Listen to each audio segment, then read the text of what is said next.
Hi everyone, I'm Thea LeGroux with the Charter and Films for the Planet, and thanks for joining us for the Neuroscience of Peace, Tapping into Our Heart's Intelligence with Dr. Rollin McCraty and Dr. David Nicole. Special thanks to the Charter of Compassion for hosting this event today. So for the last 2 weeks, Films for the Planet has been hosting Peace Rising, a streaming film series with various filmmakers to offer 6 streaming films about the topic of planetary peace and unity. So we've had an awesome turnout. Thank you everyone who's shown up for that. And we want to thank the Compassion Games and Unify and so many wonderful organizations who partnered with us on this campaign. So starting a few days ago on September 21st, International Day of Peace, through the end of the month, tens of thousands of people around the world are gathering locally and on the internet to collectively join in prayer and meditation for world peace.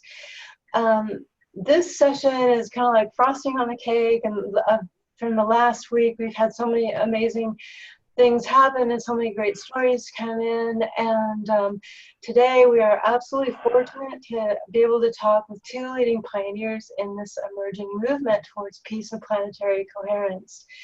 So without further ado, I'd like to warmly welcome and introduce Dr. Rollin McCraty, co-founder of Global Coherence Initiative, and he's Executive Vice President and Director of Research at HeartMath Institute.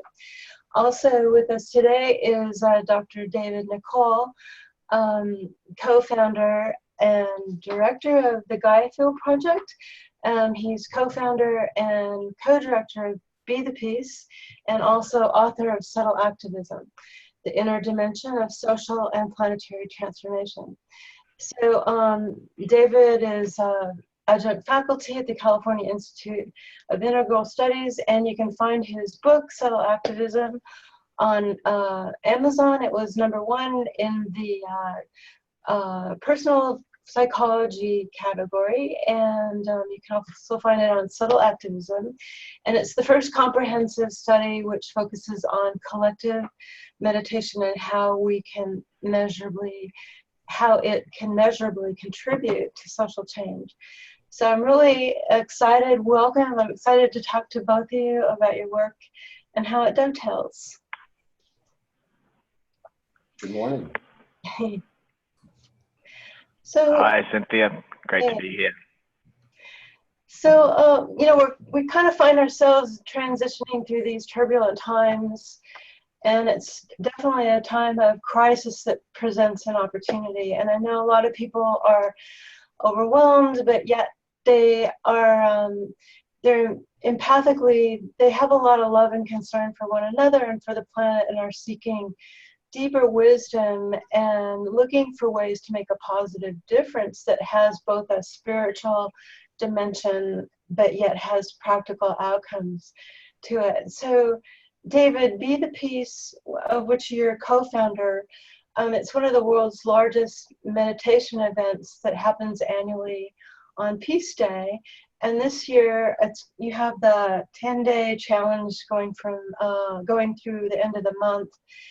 And of course, we also want to mention Unify has a global meditation that's starting tomorrow. And so, you know, and that's also coupled with all these really great service-based initiatives that the Compassion Games have been working on. And so there's a lot going on around the world that's super exciting. So, and we're really just stoked to be a part of it. So how, David, maybe you could tell us how this got started in terms of a global synchronized movement. What was the impulse behind it, and how has it kind of evolved? What's happening this year, and how can people kind of get involved with this? Sure, thanks, Cynthia. Yeah, it's a very exciting time right now. It's always a peak time of the year for us. And I feel like our work with the Gaia Field Project, you know, is just one building on, you know, walking on the shoulders of giants, so to speak. This movement for global coherence has obviously been building for a long time, as an epic kind of process, really. Our work has been to establish the foundations for an emerging field we call subtle activism. The term subtle activism is it's one attempt to build a bridge between the whole realm of consciousness work and the movements for peace and sustainability and social justice, and in particular to emphasize the role of consciousness-based practices like meditation and prayer and ritual as a subtle form of action that can actually have a crucial role to play, especially these days that we've got the technologies available to link many people around the world for these synchronized events. And so we're highlighting the role of collective spiritual practice in particular in seeding change at a deep level in the collective psyche. And what's so exciting to me is to see this movement grow, to develop in very organic ways to where we get to the point like now where we're just seeing, I think it is this very interesting moment where I was just on a call, someone was saying it's like the worst of times and the best of times. We're seeing so much collapsing in terms of the old order, and so much turbulence in with the extreme weather conditions and all of that sort of thing.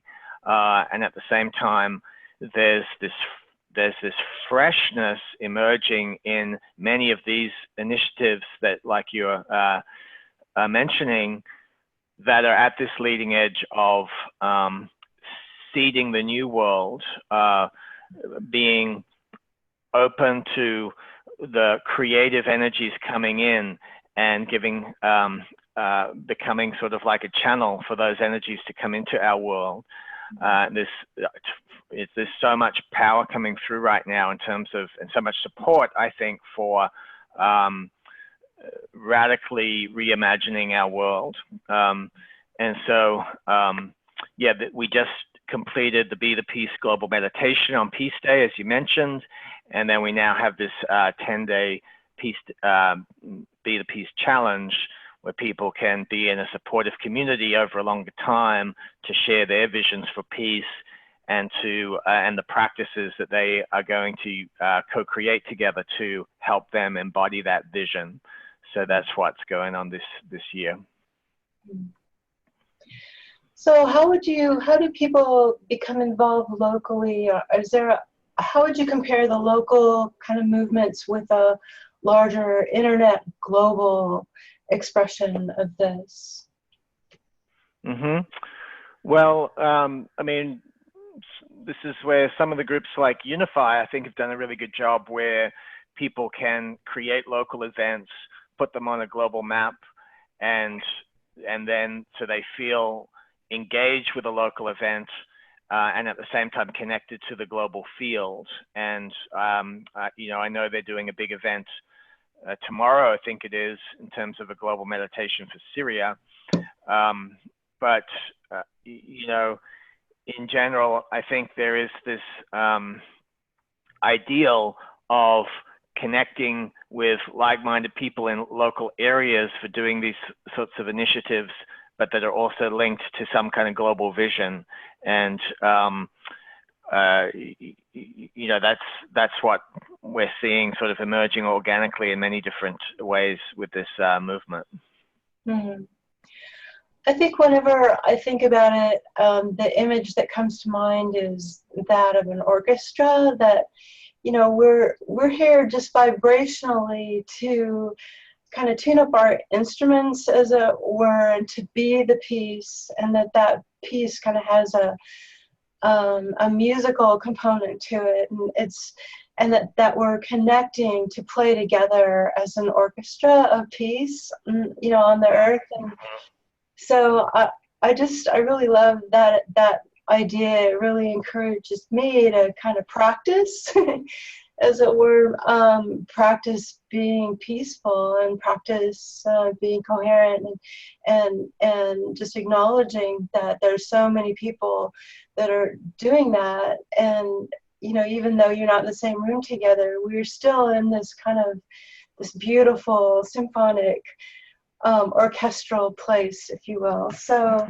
and we're listening to this kind of divine music in the universe and bringing that to Earth. And so, and I think more and more it feels like that's kind of what we're here for at this moment, you know, and things are falling apart.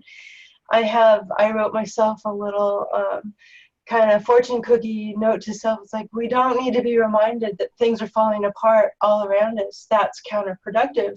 What we do need to be reminded of is that we're infinitely capable of imagining and creating a beautiful world, and that that's all inside of us. And so I think, you know, being peaceful and the meditation just helps us tap into the possibilities, you know, and what's really wants to be birthed right now. And so it's so exciting, and it's so exciting and so encouraging to see what's being birthed and to watch it. And so this whole kind of meditation movement and the peace movement is such a huge part of that. And something that you said on your site, Gaia Field, it says subtle activism represents a bridge between the consciousness movement, the movements for peace, environmental sustainability, social justice.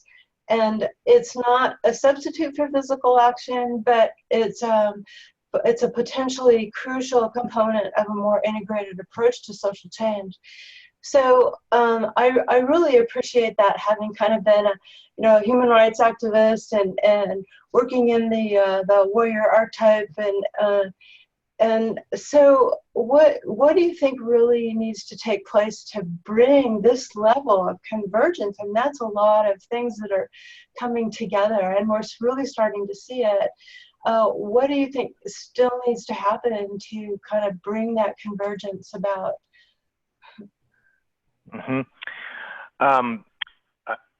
mean, I feel like it's happening. I feel like there's an organic process that's happening at a deep level that's very powerful, and that we don't necessarily need to know how to orchestrate it all ourselves, but to participate as each of us feel called and prompted. One of the potentials that I see as being most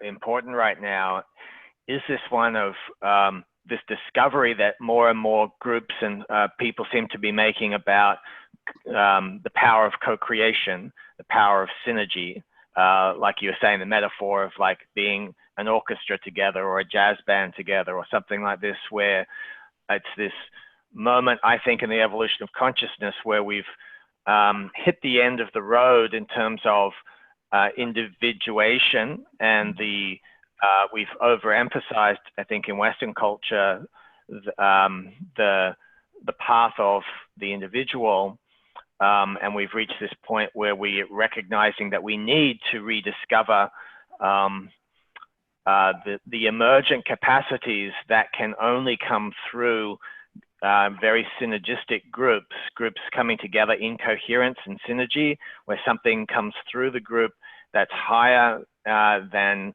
any one of the individuals, and that there's a greater healing capacity, there's more wisdom, there's more, more of everything, more courage, more power that can come through when conscious, coherent groups click in. And that's, to me, so much about the hope in terms of what's emerging at the edge of evolution today is that phenomena, and I'm seeing it, taking off in so many different places. That's great. So, Dr. McCraty, we just really want to appreciate your work at the Global Coherence Initiative, and the mission there.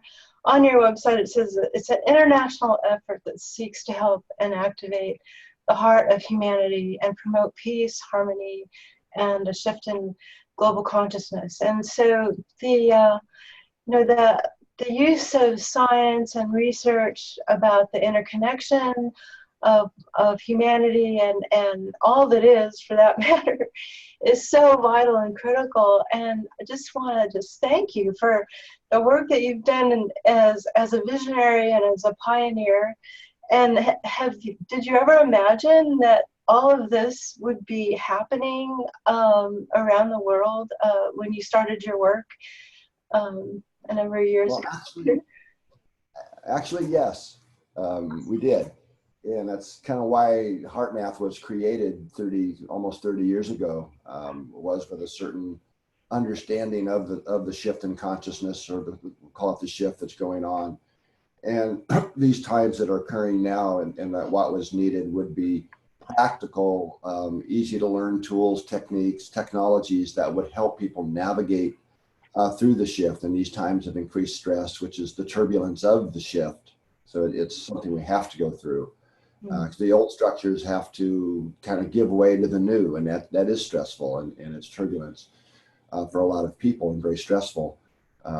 So we tend to focus on three primary levels, as you know, for many years, which we call personal, social, and global coherence, and they all interact with each other from my perspective.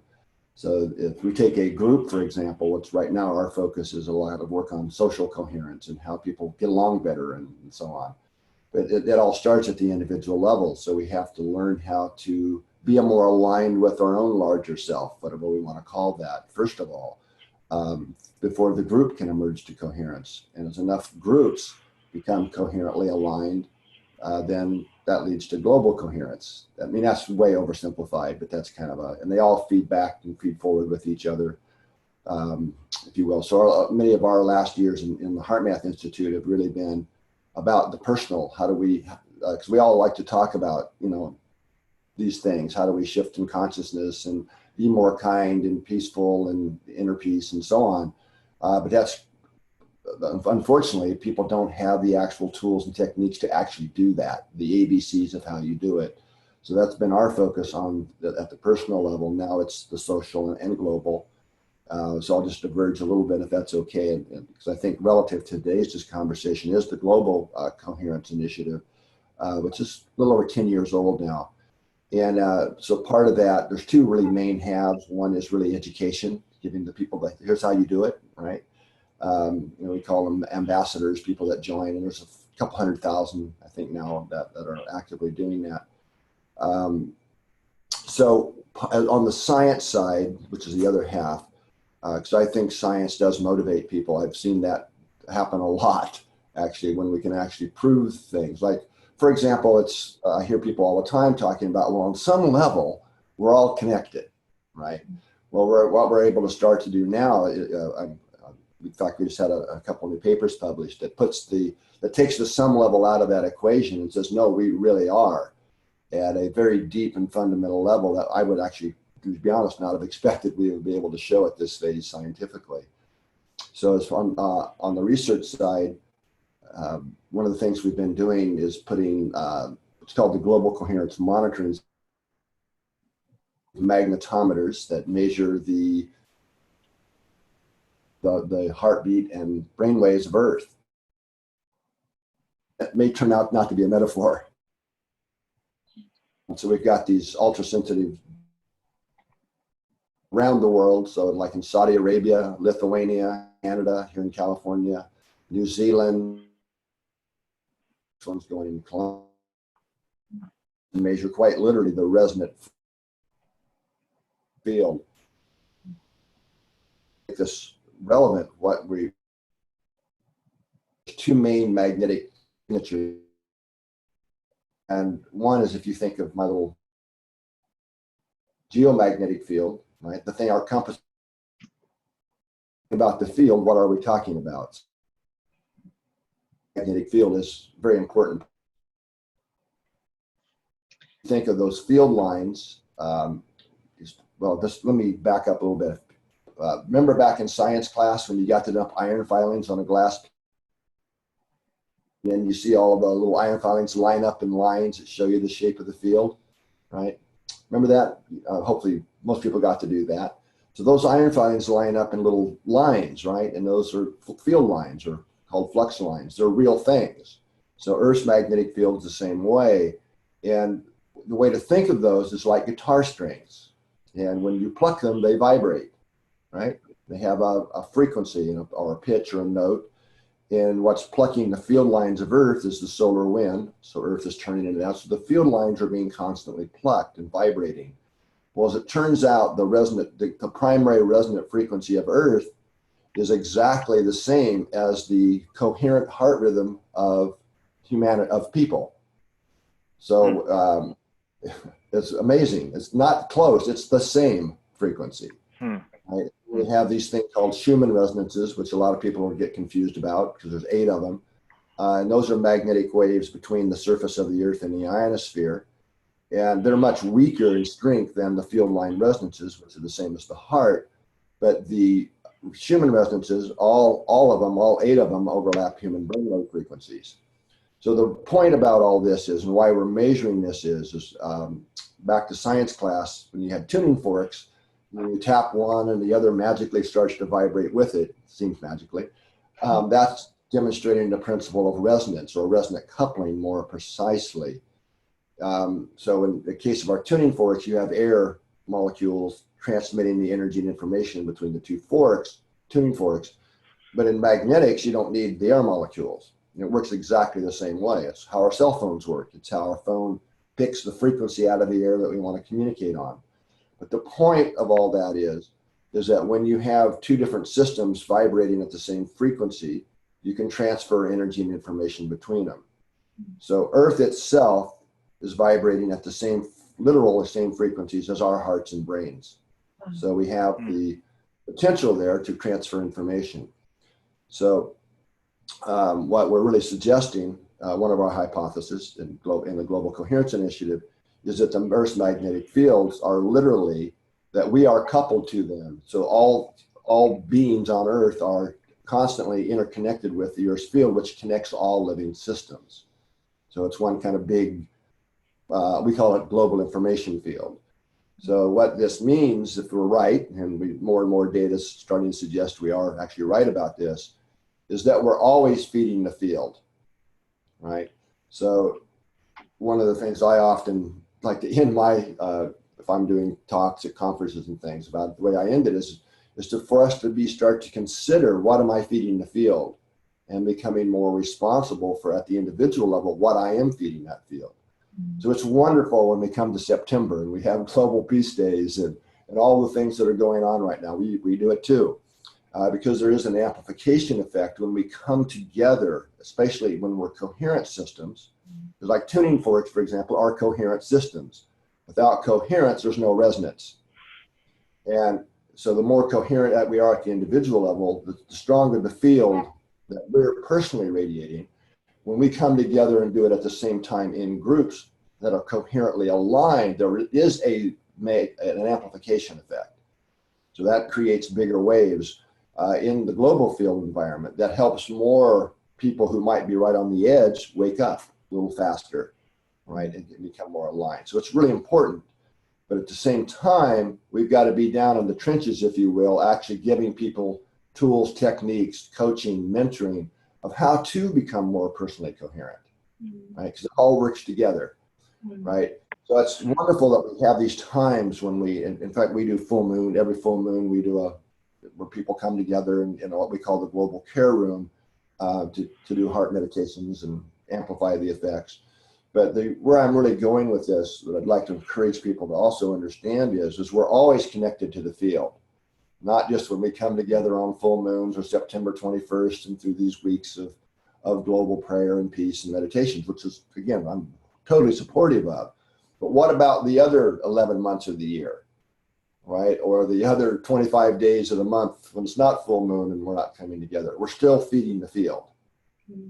So it's to really, for the shift to really occur, it means that we become responsible for what we're feeding the field day to day, hour to hour, and so at the end of the day, maybe consider asking yourselves, what did I feed the field today?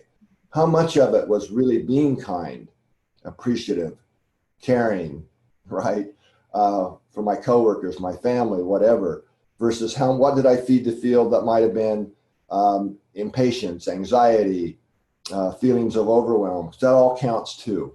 Since it's really the global total of what all of humanity fed the field that counts. So as more and more people become coherently aligned and become self-responsible for what we're feeding the field, and that signal can become stronger and more stable, and then that helps more and more rings, if you will, wake up and come into coherent alignment. Wow. So I kind of rambled on a little bit there, but I just kind of wanted to give you an overview of what we're up to. And That's incredible. I know I really struggle with the news. You know, my media diet sometimes can tend to be a little stressful or toxic and negative. And, you know, at the same time, you're trying to stay informed. And so I think I've been working with trying to, you know, just see things for what they are and stay in that more positive frame of mind. And it's definitely a process.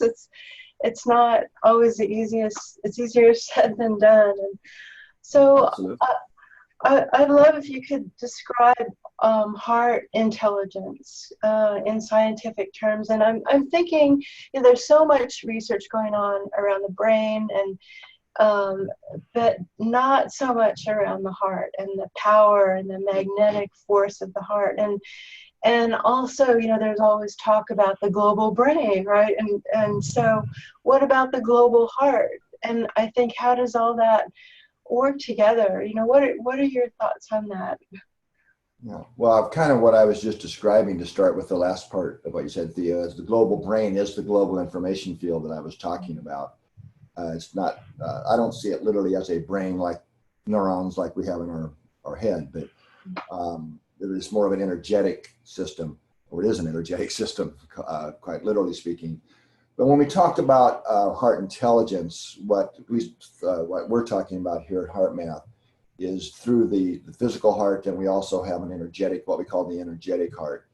And the energetic heart at our personal energetic system level is the primary connection point to our higher consciousness, whatever people want to call that. And all cultures have their name for it. Here in the West, we tend to call it, you know, our spirit, our soul, our higher self, these types of things. Our larger self is what we use here at HeartMath, just our larger self that we can connect with. So we're saying that quite literally is a different dimension of intelligence that we all have. Unfortunately, we're just not connected with it. But it's the heart, quite literally, is the eye of the needle, if you will, that one has to go through to really connect with that. And as we connect with that part of our deeper self, that is heart intelligence, or it's you can also call it the intuitive guidance of the heart. Is that flow of information that when we connect with that, it comes in and into the mind-brain system, and then that's what elevates our personal consciousness, right? And the vibrational state of our own consciousness. And that's what we're also feeding the field, right? So that's why the personal level is critical in this process. But also, as enough people wake up to that and raise their own frequency, if I can use that terms here, in the global field environment, that helps more and more people wake up, you know, and discover their own, align with their own heart intelligence. That's not a kind of a very fast way of saying it, but I hope that made some sense to you. So that's why we make devices and that help people measure their coherence, and give them very practical tools and techniques to align with that deeper part of themselves that raises our consciousness. Hopefully that answered your question. Yeah, that's amazing. I really appreciate it. So, a question for both of you: are you really starting to see a shift or a cultural kind of wave, as it were? Are you seeing that? I mean, sometimes it's really hard to see it, but what are your perspectives on that? David, do you want to go first? Sure. Yeah, I mean, I am seeing a lot of new initiatives that are popping up, and just in my time in doing this work, when I first began with the notion of subtle activism, this is more a subjective kind of sense of what's going on in the field. It's not about sort of data or anything, but I will just say that the receptivity to the idea of subtle activism now versus 10 years ago is is way higher. And I think partly it's related to the fact that the transition that we're in has become so obvious to so many people.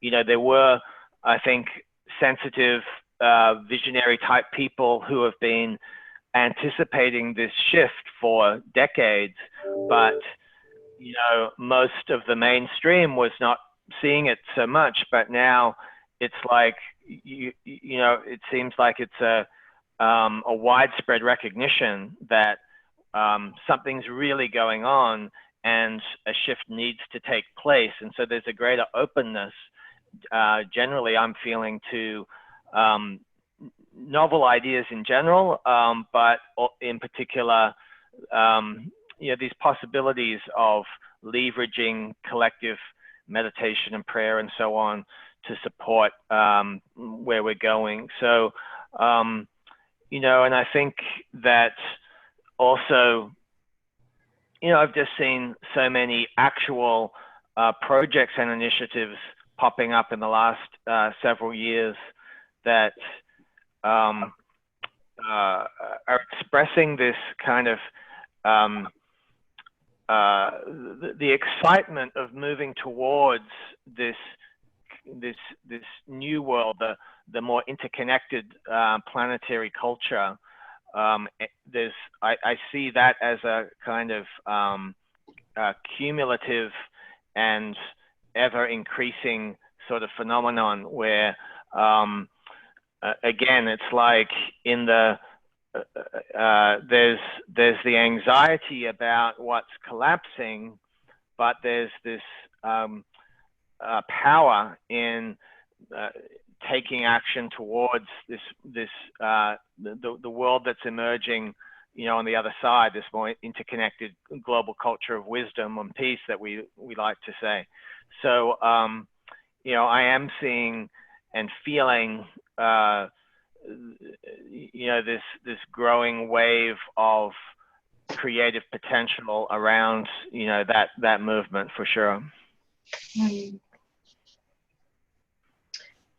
I think this is a really great opportunity. It's a time for dreaming and imagining, and it's a time to awaken to a new level of creativity, and that the more we do tune into our heart's intelligence, the more we'll be able to realize and act upon the things that need to be birthed and that need to come about right now. So it's very exciting. And, you know, and the whole idea of compassion and the context of compassion and tapping into self-compassion and self-care, taking care of ourself, you know, through these practices, and then reaching out and being restored and regenerative, and then reaching out to others to restore, and then that we can all in turn restore and regenerate our planet. So it's kind of an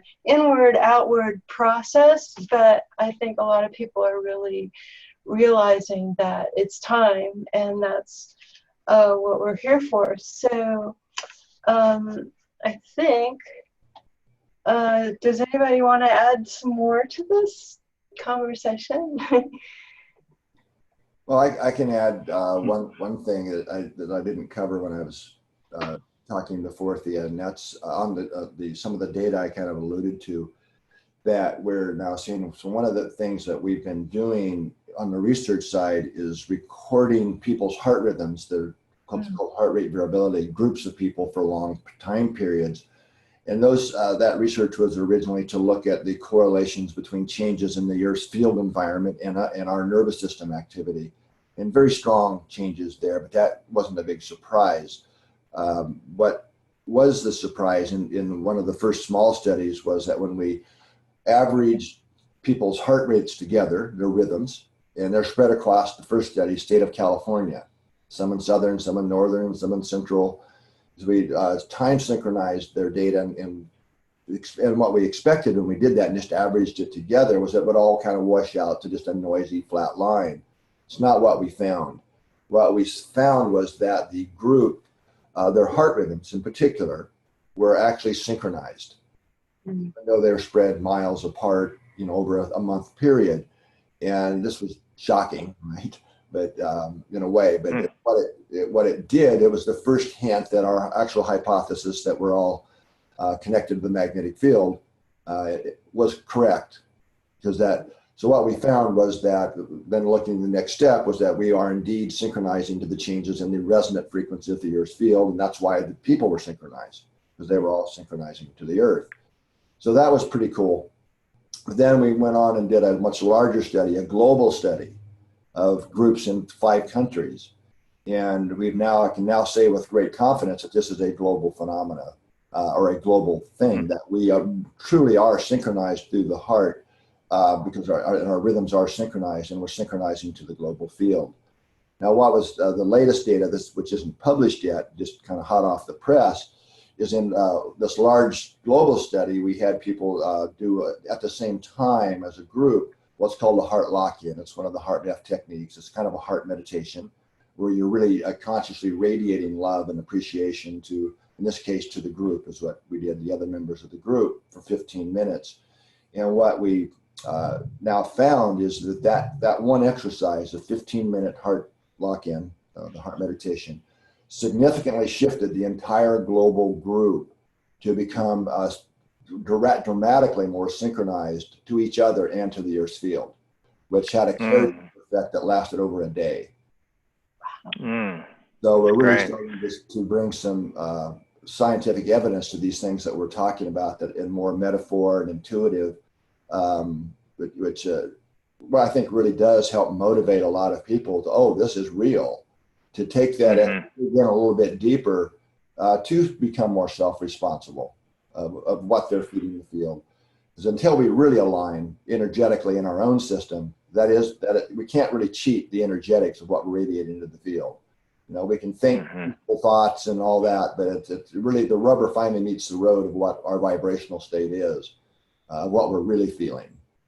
And it's the one thing that's very clear from our work and others is that it's really the emotions that we feel that count, not our thoughts and concepts and all that.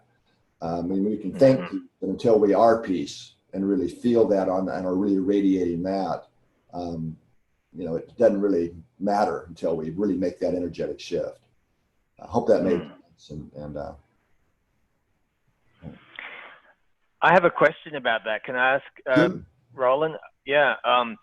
In the study you were talking about in California of observing those connections between those people, were they engaged in practices to synergize, or was that just randomly going about their lives? And they were randomly going about their lives for 30 days. Not like they were in a room together holding hands, meditating or something for a month. They were, Right.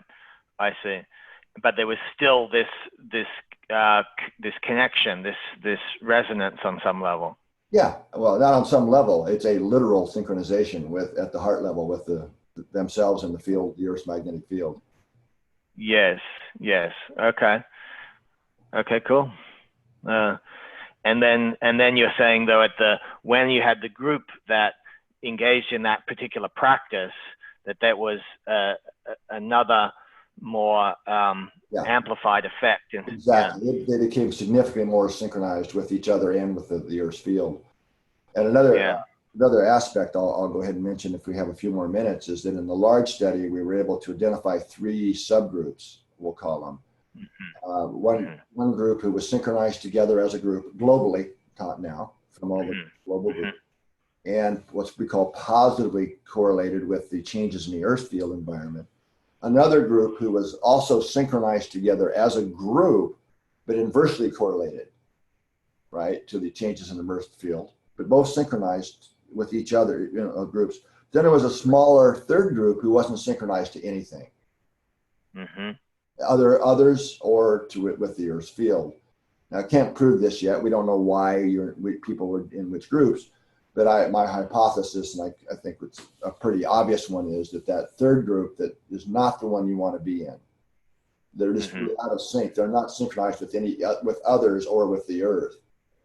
Right? So we'll have to do. It's a great future study to do, but I would hypothesize that that's the group that's kind of out of sync with humanity, that probably really is into their own world, if you will, so to speak. And also missing the opportunity, because the other data that's emerging from this research is, which I haven't really talked about yet, is that quite literally, it appears that the magnetic field of the Earth, as well as some solar and cosmic influences, are quite literally energy sources. That it's an energy that we actually do bring in and use in a healthful way. Because when we see those increases in things like cosmic rays and what's called solar radio flux and certain frequencies in the Earth, that has an uplift on, at least on our, in a measurable way, on our physiological processes and our capacity to regulate. So if we're not aligned with that, we're missing that that other energy source. So in a way, not, of course, being fearful, anxious, angry, upset, these types of things have a very harmful effect on our own physiology. That's well known. But it's also taking us out of alignment with another type of energy source, more energetic energy source, that can really help shift and align people. So it's a kind of a double whammy. So it's especially important that we learn to self-regulate ourselves and really align with our deeper heart's intelligence.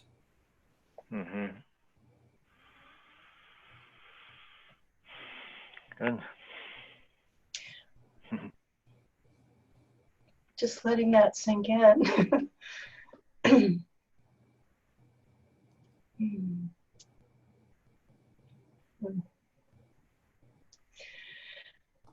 Well, it seems like something that really needs to be shared and spread to people in terms of the concept. And there's so much great data here, and there's a lot to be creative with as well. When we do come together, that we can use this data, the science, and these findings to see what's working, what's not working, and to kind of expand on it. So again, I think it's just a matter of just finding that heart intelligence and centering and seeing what is next, seeing what creatively can come about from this. Maybe some new mythology, new storytelling, that's the kind of thing that always gets me excited. So yeah, there's so much possibility here, and it's so encouraging. It's so encouraging to kind of be playing in this space, because it's hopeful. It's very, very hopeful, and yeah, we need to be hopeful right now. It's like to be part of that kind of wave, coherent wave of peace on the Earth, that energetic, vibrational wave of peace. So, absolutely.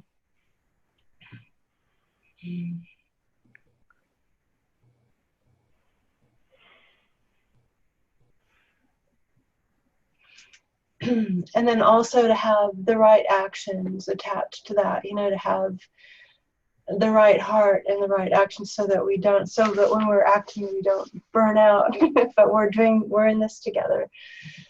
So yay. So I'm excited. I think this really gives people a greater idea and vision about their personal participation. And as you said, Rollin, it's not just for this time or for the Peace Day, but it's something that can be practiced weekly, hourly, all the time. And I really thank you for pointing that out, because it's so true. It's got to be a live practice, and it's going to benefit our personal health and well-being as well as the planet. So it's an interesting time to be alive with that kind of knowledge and resource. So thank you. You're welcome.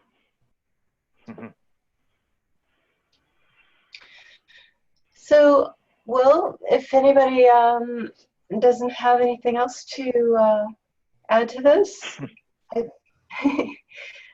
think it's been very informative.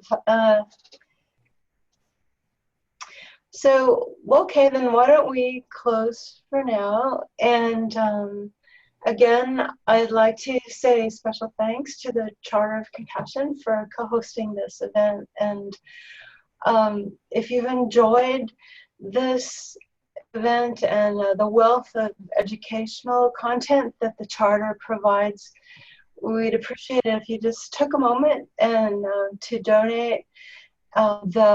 The multifaceted work of the Charter in building more just and compassionate world is more critical now than ever and depends solely on your generous support. So just really appreciate working with the Charter and just see the immense value that they add to not only our local communities, but the entire world, and their work is completely essential. So just want to encourage your financial participation.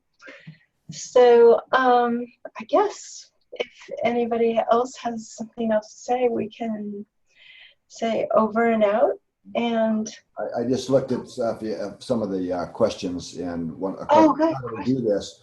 And not to try and plug myself here, but for those that want to learn more about how to actually access some very practical ways their own heart's intelligence, our most recent book, which I'm a co-author on, is called Heart Intelligence, which is available on Amazon and through the heartmath.org or .com websites. So that would be a very inexpensive way to learn some of the science. It's not a science book. It's more of a how do you actually do this, and how do we access our heart's intelligence. So that would be a resource I would recommend to answer that question. I see a couple of people asking. Mm-hmm. And again, what's the website again? It's called Heart Intelligence. Heart Intelligence. Right, okay. By Doc Childry, myself, Deborah Rosman, and Howard Martin. Okay, and David, what would you recommend? Which websites are best for people to learn about? Is it subtleactivism.net or? It would be GaiaField.net, GaiaField.net, and actually, in terms of practice that we do that helps to cultivate, well, I would say it's group intelligence in general. We do an approach called Gaia Field Synergy, which is it's a method to build what I call the subtle body of a group field. And so we have this way of co-creating a group heart where we bring our heart centers together, co-creating a group intuitive mind, a group belly or will center, and then link them together. It creates this very strong field of group coherence. So it's an emerging, more group collective practice, and we offer regular classes in this approach. So folks could find that on that website as well as another way in. Awesome. And if you would like to watch some films on peace and planetary unity, then go to Films for the Planet. And we've got some great films that we're offering through the end of the week. So awesome. Okay. Well, thank you for everybody that's taken time out of your day to listen to us, and wish everybody a heartful, peaceful day. Yes, thank you, everybody, so much. This has been awesome. Thanks. Thanks for putting this on, Thea. Thank you, everyone. Thanks, Rollin. Thanks, Rollin and David. Okay. Bye. Bye-bye.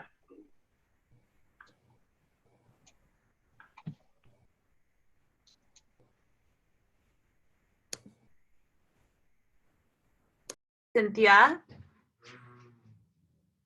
Cynthia? I think they just finished, but I don't think she hears me. Should I end it? Hi, Summer. It's Mimi. Go ahead and end it. Okay. Thank you so much. Great. Bye. Thank you. Yeah. Bye.